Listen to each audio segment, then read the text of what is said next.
UGC के नियमों को लेकर लेखक आनंद रंगनाथन ने मोदी सरकार को जमकर सुनाया है। एक इंटरव्यू में आनंद रंगनाथन ने यूजीसी को लेकर सरकार की बखिया उधेड़ दी। आनंद रंगनाथन ने साफ कह दिया कि पता नहीं प्रधानमंत्री मोदी को ऐसी सलाह कौन दे रहा है। एक इंटरव्यू में आनंद रंगनाथन से यूजीसी के नियमों को लेकर सवाल किए गए, जिस पर उन्होंने जो कहा उसे सुनकर आप दंग रह जाएंगे। मैं आपको उनका बयान बताती हूं। यूजीसी का मुद्दा तो आ बैल मुझे मार जैसा है। इसमें बहुत लोग तो ऐसे हैं जो कहते हैं मोदी जी ने जो किया सोच समझ कर किया होगा। नहीं भाई, इसमें कोई सोच नहीं है, पता नहीं क्या किया है। आनंद रंगनाथन ने कहा कि यूजीसी के नियम साफ साफ सामान्य वर्ग के खिलाफ हैं। यूजीसी के नियमों के तहत पीड़ितों की कैटेगरी से सामान्य वर्ग को हटा दिया, जो कि हैरान करने वाला है। ये ऐसा ही है जैसा उदाहरण के लिए कोई कमेटी बनाई जाए जो आतंकी घटनाओं के पीड़ितों को मुआवजा दे और उसमें से मुस्लिमों को पीड़ितों के तौर पर हटा दे, और ये पूछा जाएगा कि क्या मुस्लिम पीड़ित नहीं है।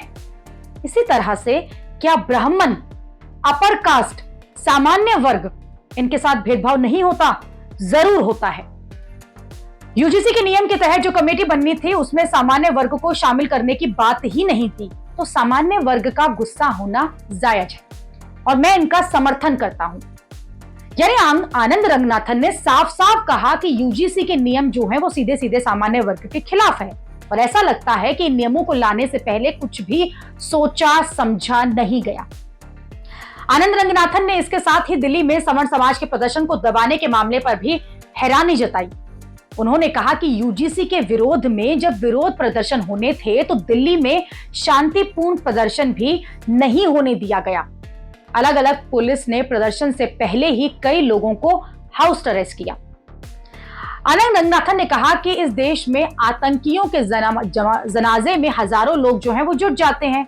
दिल्ली में शाहीन बाग का प्रदर्शन हुआ तो वो 6 महीने तक चला, सड़क बंद रही। सुप्रीम कोर्ट ने प्रदर्शन को गैरकानूनी कहा, फिर भी सड़कें ब्लॉक हुई थी। कृषि कानून के तहत भी हाईवे जाम किए गए।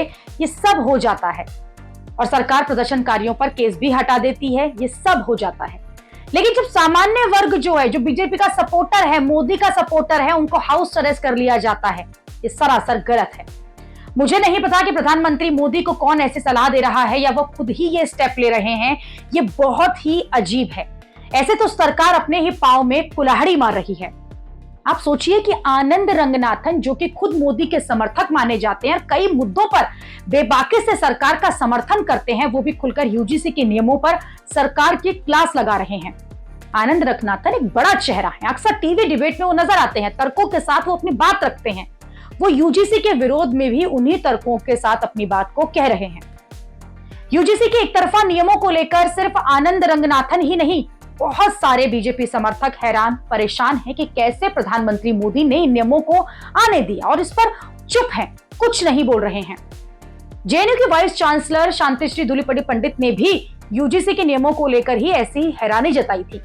उन्होंने भी यही बात की थी कि सरकार ने इसे बिना सोचे समझे लेकर आई। उन्होंने कहा था कि ये नियम जो है वो चुपचाप लाए गए, किसी को पता नहीं चला।